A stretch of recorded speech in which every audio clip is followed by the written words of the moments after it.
আসসালামু আলাইকুম। আমি এমন একটা পর্যায়ে এসে দাঁড়াইছি, না পারতাছি নিজের স্বপ্ন পূরণ করতে, না পারতাছি পরিবারের স্বপ্ন পূরণ করতে।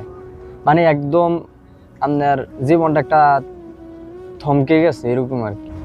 বিশ্বাস করেন, প্রচুর পরিমাণে ডিপ্রেশন কাজ করতেছে। মানে আমার লাইফে আমি কোনো হিসাবে মিলাইতাম পারতাছি না। আমার জীবনের সাথে এরকম কি এর হইতাছে, কেন হইতাছে, কি কারণে হইতাছে, আমি কোনো হিসাবে মিলাইতাম পারতাছি না। এক কথা ডিপ্রেশনের ভিতরে পইড়া রইছে। একটা সময় ডিপ্রেশন কিতা এটা বুঝদামে না, ডিপ্রেশন কিতা এখন এই পর্যায়ে আইয়া বুঝতাছি যে আসলে ডিপ্রেশন কিতা। মানুষ যে ডিপ্রেশন ডিপ্রেশন কয়, যে এখন বুঝতাছি যে ডিপ্রেশনটা কিতা। তবে একটা কথা মাথায় রাখবেন, ডিপ্রেশন শুধু বিচ্ছেদ, প্রেম, ভালোবাসা এইসবে না। সবচেয়ে ভয়ানক ডিপ্রেশন তো মনে করেন ফ্যামিলি পরিবার নিয়ে, এগুলো হচ্ছে সবচেয়ে ভয়ানক ডিপ্রেশন। যারা আছে তারা বোঝে।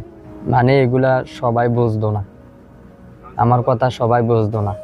যারা আপনার মধ্যবিত্ত আছে তারা এই বিষয়টা বুঝবো, যে ফ্যামিলির ডিপ্রেশনটা যে কিরকম পর্যায়ে যায়। ঠিক আছে, যাই হোক, দোয়া করবেন আমার লাগে। প্রচুর পরিমাণে একটা একাকিত্ব ভাবে হইয়া রয়েছে, বুঝছেন। কিভাবে যে হইতেছে আমি নিজেও বুঝতেছি না। আসসালামু আলাইকুম।